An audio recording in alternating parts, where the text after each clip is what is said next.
15 minutes. Et ensuite, vous poserez des questions. Et à la fin, pour ceux qui souhaitent, nous mettrons le livre à 70% de remise pour ceux qui souhaitent acheter. Et l'auteur se fera l'honneur de lui casser. Donc voilà, je vous remercie encore une fois.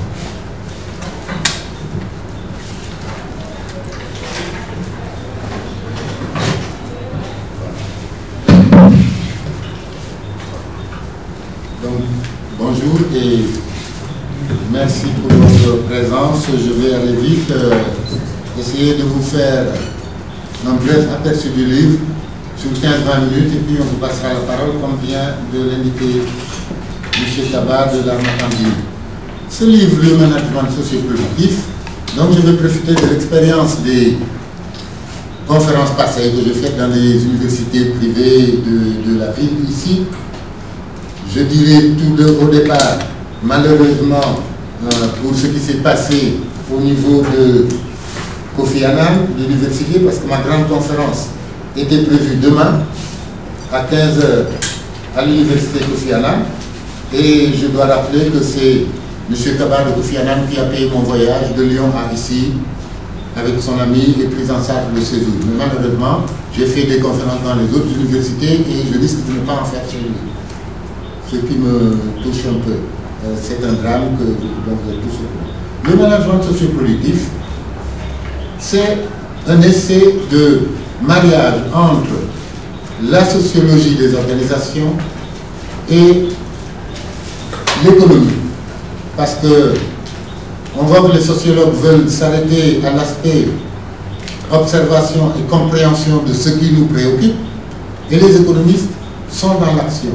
Ces deux disciplines universitaires, bien sûr, chacun a ses chasses gardées, mais il nous appartient à nous, les chercheurs, d'essayer de franchir le pas et d'avancer.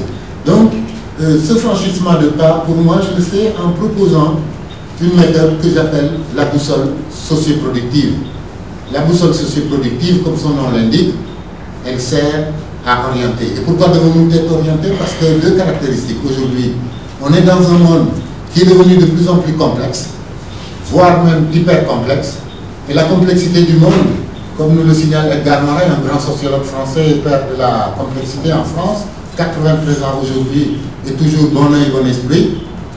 Edgar Morin nous parle de trois principes. La dialogique, c'est-à-dire que quand les éléments d'un système augmentent, ce système devient plus complexe, compréhensible. Deux, la récursion organisationnelle, récurrence, une organisation qui se répète.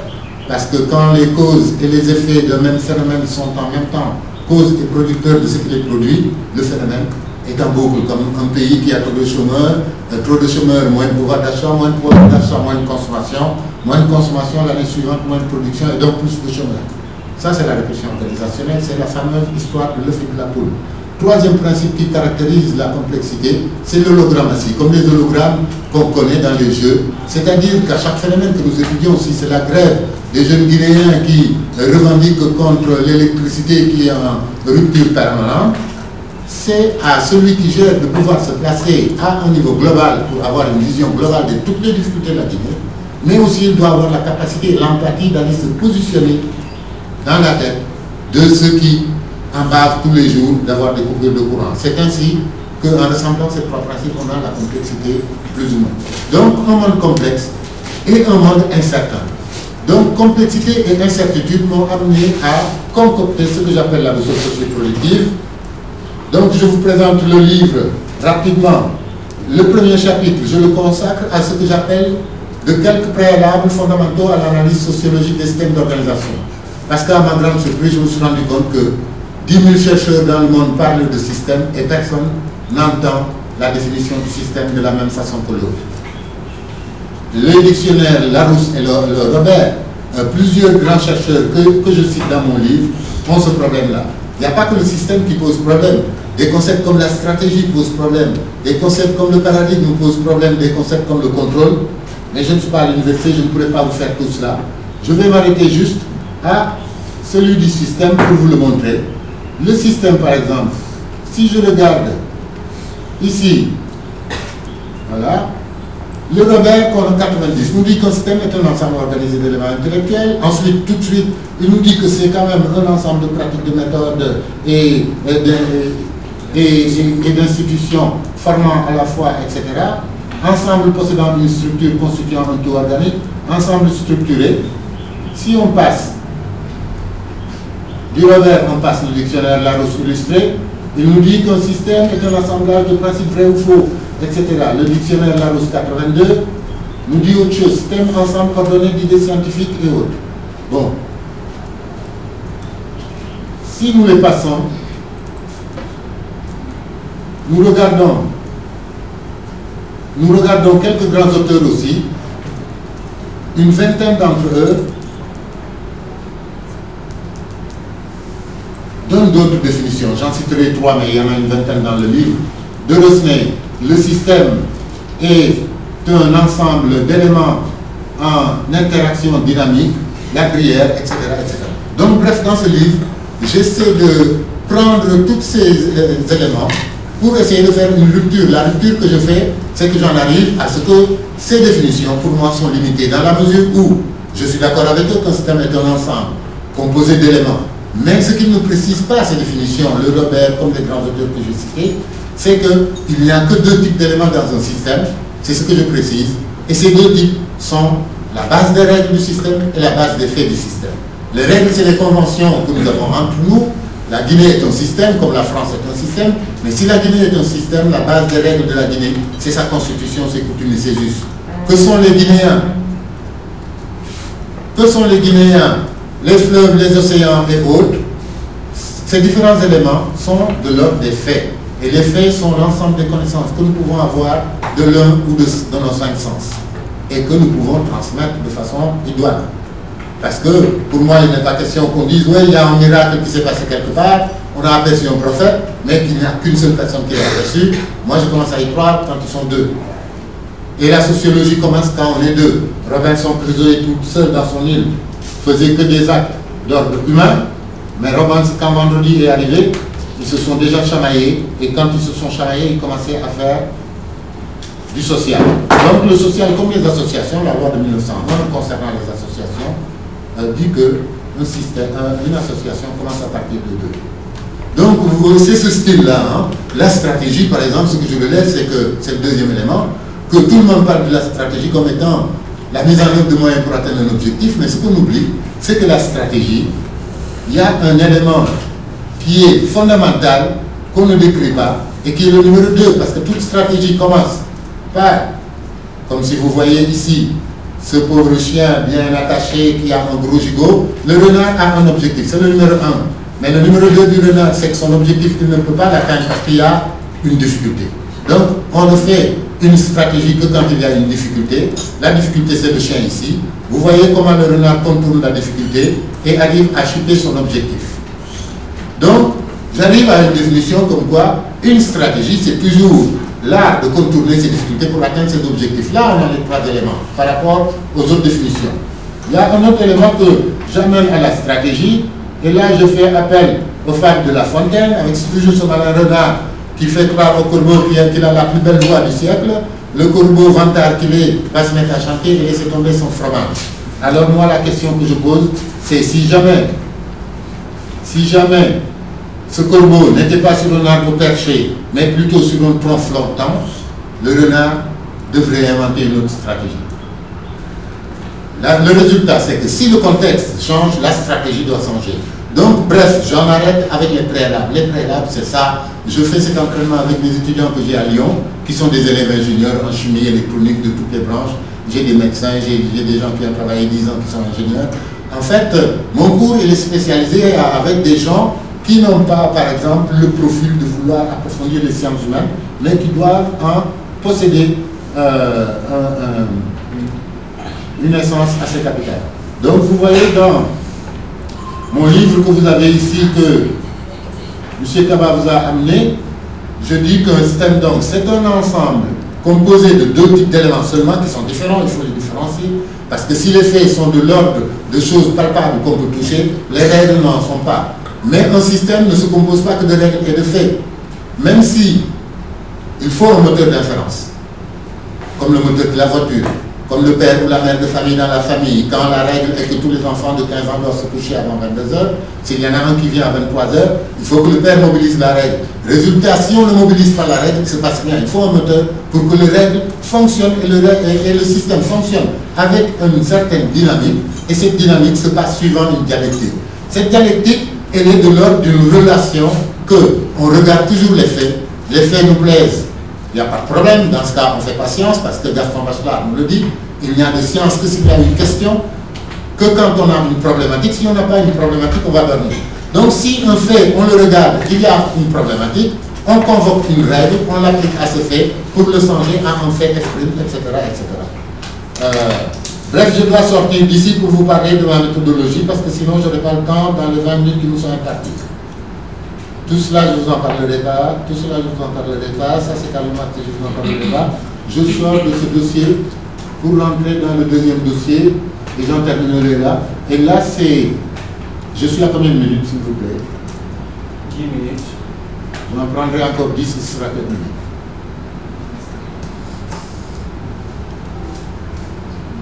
Donc, avant que la machine d'elle me réponde, je veux dire, pourquoi je fais l'harmonisation du vocabulaire? Parce que je me suis rendu compte en regardant les chercheurs, en regardant les télévisions européennes, occidentales, etc., que des fois, on discute de thèmes vraiment importants, mais que les gens qui discutent ne se comprennent même pas sur les concepts qu'ils utilisent.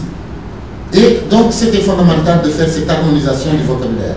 Cette harmonisation du vocabulaire étant faite, on peut épiloguer et passer à autre chose, et ce à quoi on va passer, c'est constatant l'hypercomplexité qui régit le monde, avec la mondialisation, avec les nouvelles technologies qui font que l'espace, le temps et le lieu, les trois éléments fondamentaux de toute action qu'on connaissait, ne se passe plus comme il se passait il y a 20-30 ans.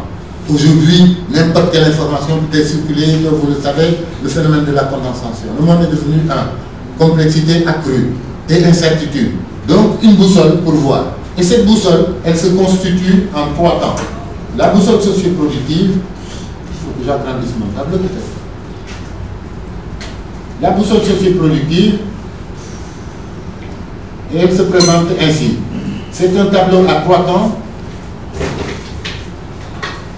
Donc, comme son nom l'indique, c'est une boussole, il me fallait 4 points cardinaux, comme la bonne chose. Mes points cardinaux sont l'existant de ce qu'on est en train d'étudier, ce qui nous concerne. Par exemple, dans cet exemple-là, l'existant, c'est se connaître, savoir ce que les autres pensent de soi, etc. La concurrence, ce que les autres qui font la même chose que moi font, pour se comparer à eux, faire du benchmarking dans le cadre du management, en tout cas progresser, accroître et exister, parce que si la concurrence vous domine, vous disparaissez. Troisièmement, la perspective comme point cardinal. La perspective, savoir où je vais aller. Parce que c'est en sachant où je vais aller que je peux établir une stratégie. Où je vais aller, c'est mon objectif. Et l'alternative, c'est pour les gens intelligents, un plan B. Et l'alternative, c'est comme quand vous êtes en France, moi je le fais tout le temps, dans mon sac là, je glisse toujours un parapluie, parce qu'il peut pleuvoir à tout le temps. Le contexte, ça change en Guinée, parce que je sais qu'ici, quand on n'est pas en hivernage, vous ne risquez pas d'avoir la pluie. Donc mon parapluie, je l'ai laissé dans ma valise. Le plan B, dans une entreprise, elle est utile, c'est ce qui vous sauve. Parce que quand on n'a pas de plan B, on ne peut pas réagir. Imaginez maintenant que la mode est aux hommes qui ne se une phase, après je le développe à ma guise, par exemple, je tends à avoir une figure harmonieuse, ce que je veux le mieux, et ensuite ce qui reste, c'est la maintenance. Et quand je pense au drame qui s'est passé à Kofi Annan, c'est la maintenance qui a fait défaut. Parce que j'y ai fait une première conférence il n'y a pas 10 jours, et je voyais des fils traîner partout. Je voulais charger mon téléphone, c'était sur un interrupteur qui était décollé du mur pour une histoire qui coûte des milliards. Je n'ai pas compris, mais bon, là je fais le médecin après la mort, c'est pas le plus utile. J'aurais aimé être un médecin avant la mort. Qui peut éteindre son téléphone? Moi aussi, je n'ai pas éteindre le mien. Si on m'appelle, c'est foutu. Il faut éteindre le téléphone pendant qu'on fait des conférences. Allez.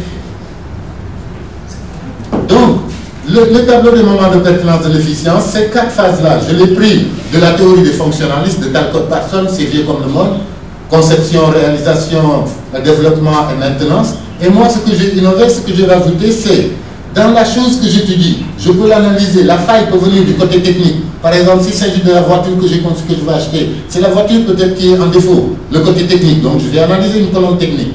Ou bien c'est le socio-technique. Mais le socio-technique, c'est si j'ai acheté une bonne voiture et que j'ai un mauvais chauffeur, ça ne fera pas l'affaire. Ensuite, le côté concurrentiel et le côté socio-économique. Ça me fait 4 x 4, 16 moments où je dois aller voir mon problème. On n'a pas besoin de remplir les 16 moments. Des fois, il y a quelques moments qui sont efficaces. Et ces moments efficaces, on peut les savoir en utilisant la fameuse loi de Pareto, la loi des 20-80, en sachant que seuls 20% des causes produisent 80% des effets.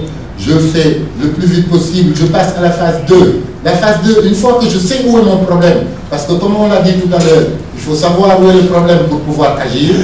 Une fois que je sais le problème, je construis comment analyser le problème. Et là, je vous propose ce que j'appelle le tableau d'analyse stratégique globale, qui se base sur les travaux des grands sociologues comme Crozier et Fruberg, qui analysent les problèmes de la lutte des pouvoirs dans les organisations. Et là, ce que je dois faire, c'est lister l'ensemble des acteurs du système. L'ensemble des acteurs du système. Et sur ce tableau-là, de l'ensemble des acteurs du système,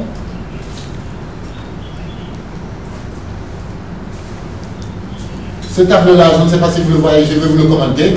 Ce tableau-là, si je le regarde bien, il est appliqué à la crise financière de 2008.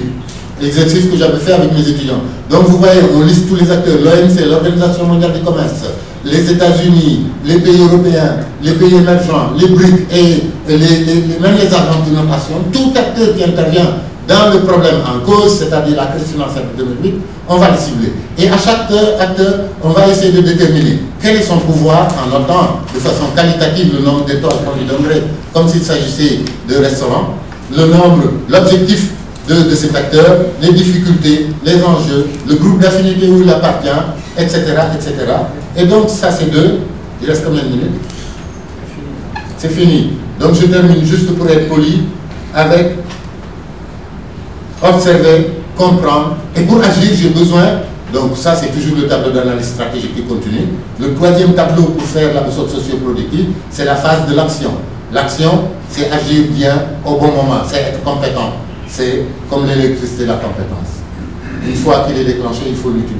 Le tableau des facteurs déterminants, c'est ce qui me permet, comme si j'avais une calèche, d'avoir des rênes et de pouvoir conduire ma politique. Et pour avoir des facteurs déterminants, il faut lister les causes du problème, les conséquences du problème, parce que les conséquences sont plus faciles à appréhender. Une fois qu'on a les conséquences, on remonte aux causes. Une fois qu'on a les causes, on peut donner la nature des causes. Parce que les causes peuvent être, les facteurs peuvent être d'ordre technologique, d'ordre politique, d'ordre économique, d'ordre psychologique, d'ordre social. Et moi je pense qu'il est important, quand on analyse les problèmes, savoir que les facteurs d'ordre psychologique, il faut les analyser avec le médicament qu'il faut, et que les facteurs d'ordre politique, il faut les analyser avec le médicament qu'il faut, et ainsi de suite. Donc ces 3 tableaux nous amènent au tableau que je vous ai montré tout à l'heure, et j'en finis là, au fameux tableau de la boussole socio-productive, qui est ici fabriqué, non plus de façon générique, mais qui est fabriqué avec l'histoire de la crise financière mondiale qui est là. Boussole socio-productive appliquée à la crise de la financière mondiale. Et là, on verrait, si on avait le temps de le lire, que si on observait ce qui s'est passé dans l'existence de la crise, on verrait les fameuses spéculations qui ont lieu aux États-Unis et les perspectives, on veut stabiliser l'économie mondiale, la concurrence, on a tous les paradis fiscaux qui sont tout le temps en train de micmaquer l'économie mondiale, et les alternatives, il faut trouver des plans B, comme la taxe Tobin, etc., pour mettre un peu de grain de sable dans la machine si bien huilée, parce que la spéculation, on n'est pas contre, mais la spéculation, des fois, dépasse une limite, parce que tout est question de dosage. La spéculation arrive à dépasser largement la ligne pathologique. Parce qu'aujourd'hui, pour un franc réel investi, il y a des milliers de francs qui sont spéculés. Et la spéculation, comme elle n'a pas de cœur, elle n'a pas de conscience, elle est juste efficace, elle n'est pas efficiente. La spéculation engendre des drames dans le monde, des explosions sociales, des chômages à n'en plus finir. Et donc, il serait utile de comprendre comment on peut essayer, en tout cas, de raisonner cette spéculation. Je ne veux pas dire éradiquer la spéculation, parce qu'elle est assez bonne quand même. Elle n'est pas utile pour quand elle est trop, il faut essayer de la cerner. Pour conclure en une phrase, je dirais, bon donc, j'ai essayé de donner cette boussole aux fameux chefs d'entreprise, parce que les chefs d'entreprise, beaucoup de grands théoriciens du management l'ont dit, appliquent ce qu'on appelle la stratégie du métier. c'est-à-dire de l'intuitif, ou ministère de part de la stratégie de la poubelle, c'est que les chefs d'entreprise, ils passent par les plus grandes écoles, et quand ils doivent prendre des décisions, ils ne s'en réfèrent qu'à leur propre intuition, et donc ils oublient les bonnes résolutions qu'ils ont apprises, etc. Donc ça, c'est l'utilité de la méthode socioproductive.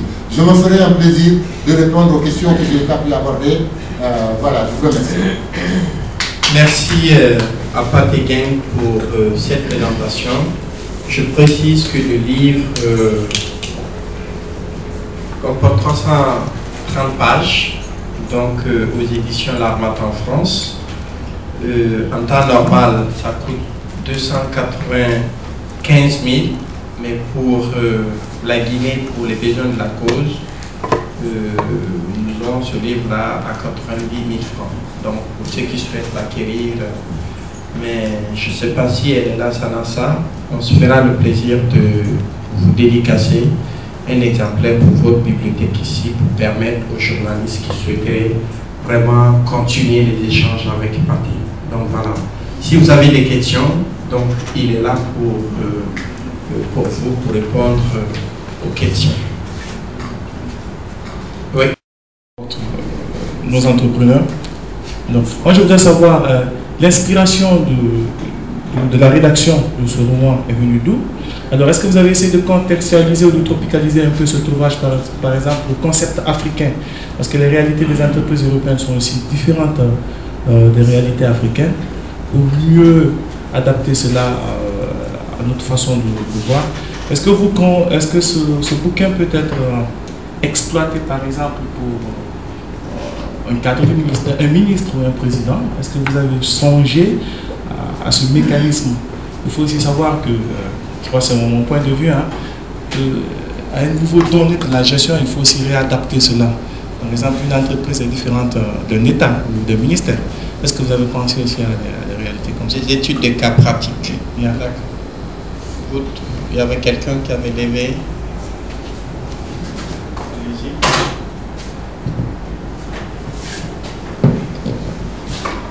Bon, moi je m'appelle Maurice Sidibé, je suis journaliste à la radio-télévision Cancan.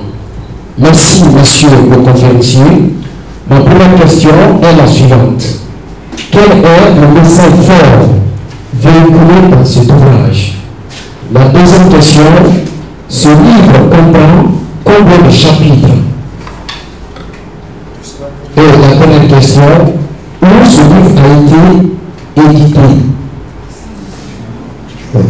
Je termine par ça, parce que ce n'est pas le cœur. Je vous ai dit à l'entame, c'est par L'Armate en France, donc Paris. Donc l'éditeur est là. Et vous faites la différence. Quand c'est fait par L'Armate en Guinée, il y a une carte de la Guinée juste à côté. Ça vous prouve que c'est L'Armate en Guinée. Quand c'est L'Armate en France, c'est le logo des éditions L'Armate en France. Pathé?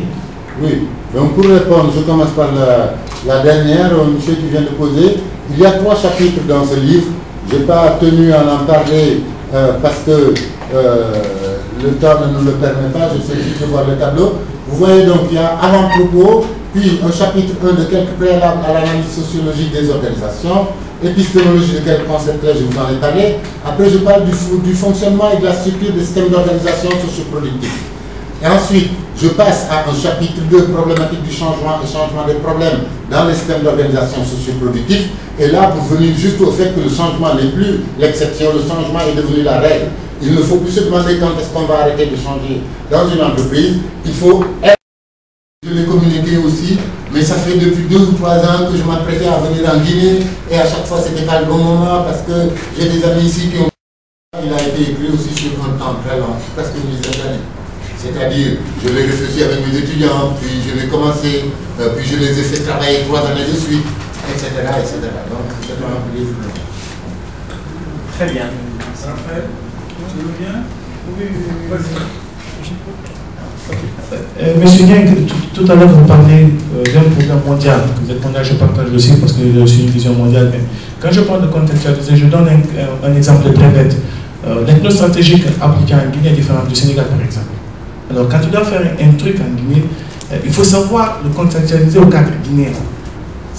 Vous avez donné l'exemple tout à l'heure du Burkina. Donc, les gens ont pensé bien faire quelque chose, c'est bien beau. Mais de l'autre côté, il y avait le revers de la médaille qui avait un autre rapport différent de ce que les autres pensaient. Alors, c'est dans ce cadre que je parle. C'est juste une précision.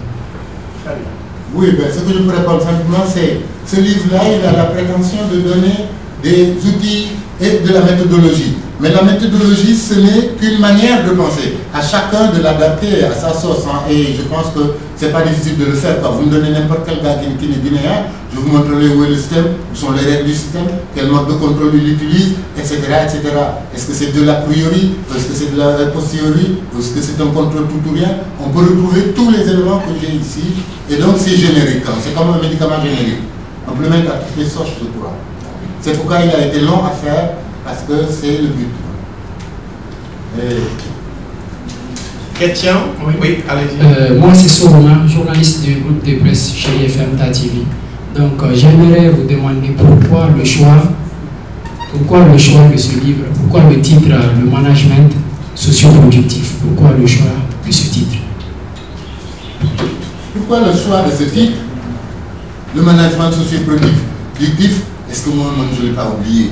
Mais je sais que je voulais écrire un livre de management parce que je suis plutôt un prof de management dans les écoles depuis une vingtaine d'années maintenant. Donc le management qui veut simplement dire tout l'art de maîtriser les outils dont nous disposons pour donner des moyens de travail à ceux qui dirigent les entreprises. Madame Haré, de l'italien, ou de ménager en France, nettoyer, ranger. Le management, c'est l'art de faire en sorte que l'objectif d'un dirigeant et sa réalité ont toujours un écart. Le management, c'est l'art de faire en sorte que cet écart soit le plus petit possible. C'est ça, manager. Parce qu'un chef d'entreprise, il a toujours un objectif. Les règles qu'il veut faire appliquer. Il y a toujours une réalité qui le rattrape. Et donc, son art, c'est de faire en sorte que l'écart qui existe entre les deux soit le plus petit. Mais dans le temps ancien, classiquement, on croyait que c'est la réalité qu'il fallait toujours changer pour se rapprocher de l'objectif. Mais dans ce livre, je défends le fait que le manager, il doit être assez souple pour savoir quand c'est la réalité qui est encore améliorable ou quand c'est les objectifs qui ne sont pas tenables et qu'il faut changer. Donc il a deux moyens de réduire son écart. Mais son problème, c'est de réduire l'écart. Socioproductif, c'est le cadeau de mariage entre la sociologie et l'économie. Socioproductif. Bon, il y en a beaucoup qui l'écrivent avec un trait d'union. Moi, j'ai pris le pari de ne pas l'écrire avec trait d'union. En général, quand je demande à l'ordinateur socioproductif, il me propose avec trait d'union. Je lui dis non, je ne veux pas de trait d'union. C'est un mot collé. Donc c'est moi qui l'ai fait comme ça. On a le droit, quand on invente, il faut inventer. Très bien. Donc je pense qu'il n'y a plus de questions. Moi, je voulais vous demander, est-ce que vous avez d'autres projets d'édition? Oui, d'édition, si, d'autres projets d'édition, et même avant ce livre, j'ai écrit, oui, même avant celui-là, j'ai écrit un livre qui s'appelle L'Afrique mondialisée, l'union dans l'harmonie ou la déperdition. Donc, il parle de l'intégration de l'économie africaine.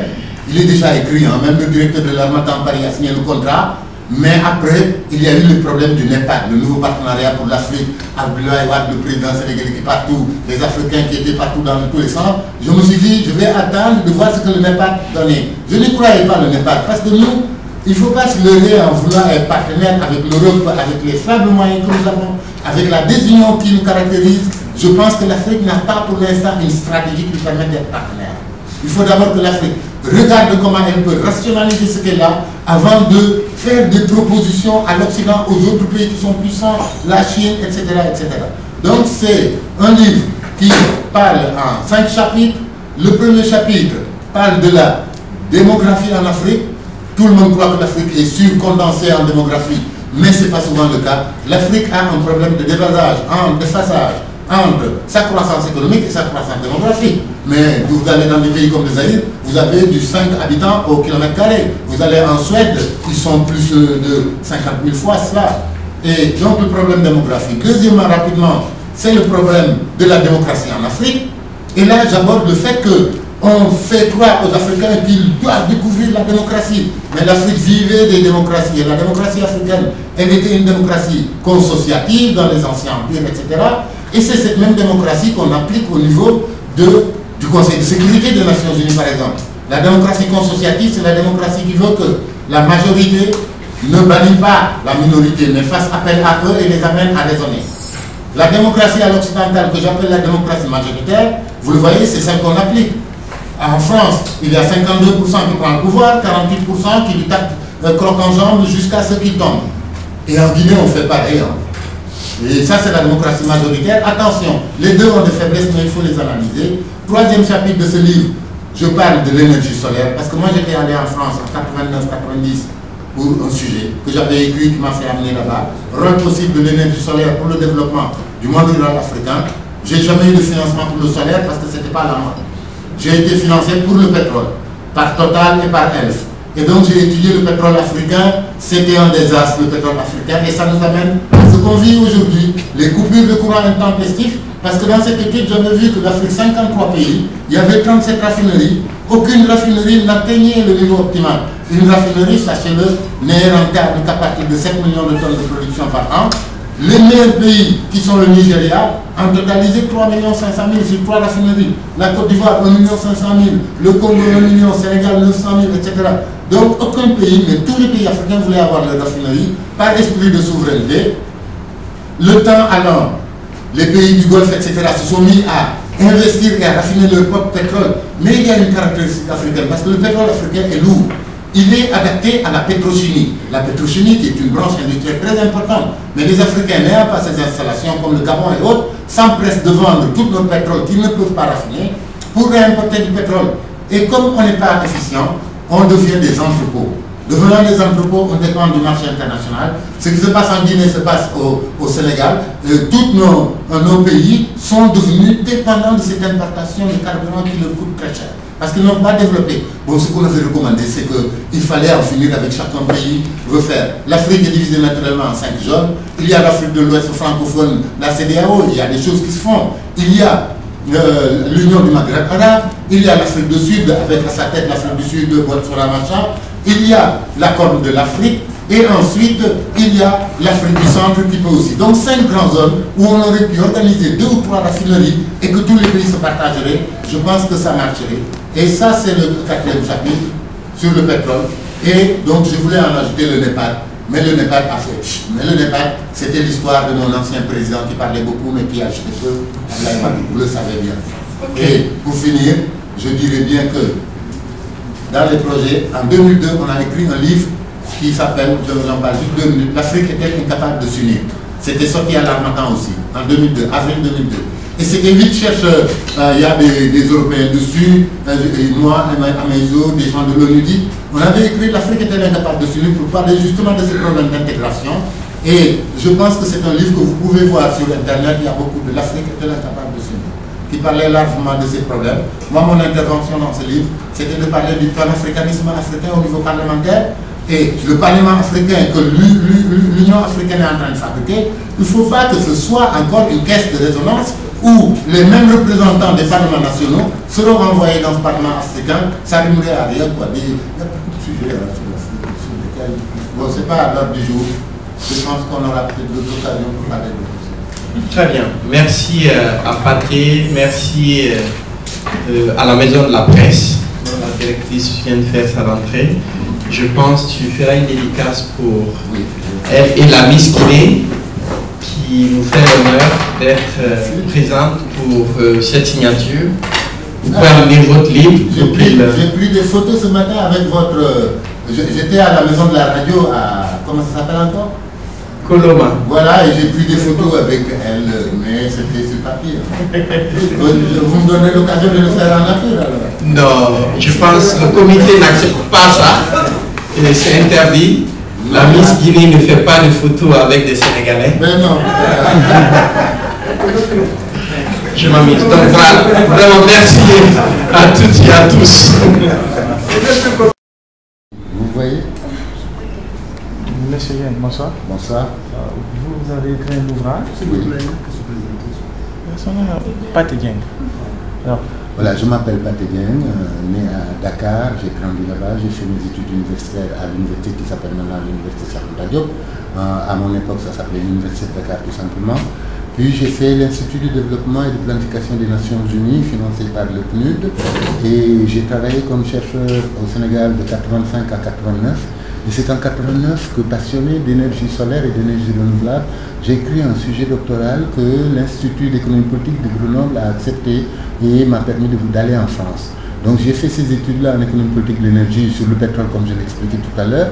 Et je me suis orienté sur le management des ressources humaines. Parce que pour moi, les ressources humaines aussi, c'est de l'énergie.